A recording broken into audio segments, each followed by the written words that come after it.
Let's take you to the wannabe Premier, Chris Minns. He is the opposition leader, of course. He's taking questions at the moment. This comes after yesterday, some of the independents in New South Wales said in any minority government, they would do a deal, but only if the then Premier bans New coal and gas. Let's listen and see if he's asked about it.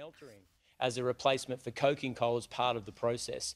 So if you look at transport, logistics, if you look at manufacturing, if you look at the dispatch of energy across residential neighbourhoods, everything points to an increased role for hydrogen.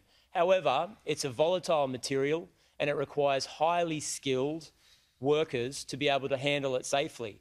We can't make sure that we're ready for the renewable energy revolution unless we're investing in the skills to be able to use it, apply it and distribute it across New South Wales. We can't manage that transition to a renewable energy future unless we invest in skills, and that's one of the key parts that we believe the government's been falling down with. That's the first point. Second point here is that AEMO's been very clear. There are real and imminent concerns about the dispatchable power across New South Wales, whether it's for industry, commercial or residential use. That's one of the reasons why Labor established an Energy Security Corporation. Now, that's about looking down the runway of future challenges associated with dispatchable power. We acknowledge it's going to take a while to get that up and running, but I think many consumers and businesses are saying we want a government in place that's looking down the runway at potential challenges for energy use in the state of New South Wales and coming up with practical means and measures to deal with it.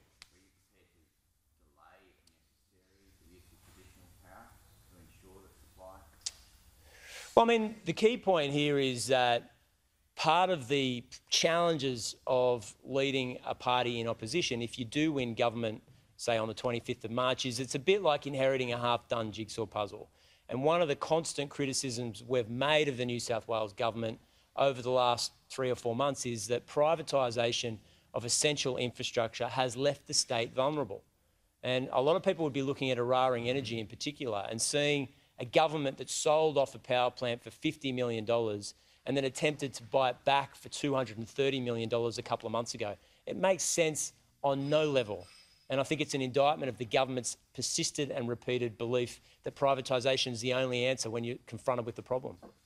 Trucking industry is looking towards hydrogen. Do you think the state's equipped to handle that from an infrastructure perspective? Yeah, not as it currently stands. We've talked to transport and logistics firms, and particularly for long-haul trucking across jurisdictions, it's an option to have an efficient fuel that powers the transport industry. We're not quite there yet. It's an exciting fuel and technology needs to come into, I guess, full view. What we're saying today is that it's not going to happen either in transport, logistics, manufacturing or steel making unless you've got the workers in place that understand how to deal with the volatile chemical.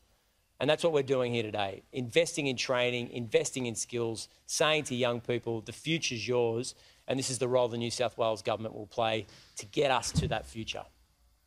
You hold Cognitive by a tight margin, obviously. Are you a little bit concerned about the Telegraph's findings that no one knows it? Well, look, I mean, I think it's a reminder for me and my parliamentary colleagues that this election will be close. It's very difficult for political parties to win office from opposition. And I think since the Second World War, Labor's done it maybe 2 or 3 times, and that's it. So we know we're up against it. We're going into this election campaign as the underdogs. We know we've got to get our policies in front of the people of New South Wales and explain what a fresh start means. I think many people in this state acknowledge it's overtime for a change. We've got a comprehensive plan to pick the state up, to drive a strong and growing economy. But that's our challenge over the next 2 weeks. I think we're up for it, but it's obviously going to be a big hill to climb. And that question, if you missed it, there was a great story in the Daily Telegraph this morning. There was a bit of a straw poll on the street, just a bit of fun. They showed some of Chris Minns' constituents a photo of him, and not many of them could identify him. He took that question there in good humour and said, well, just shows that he and his team have a bit of work to do.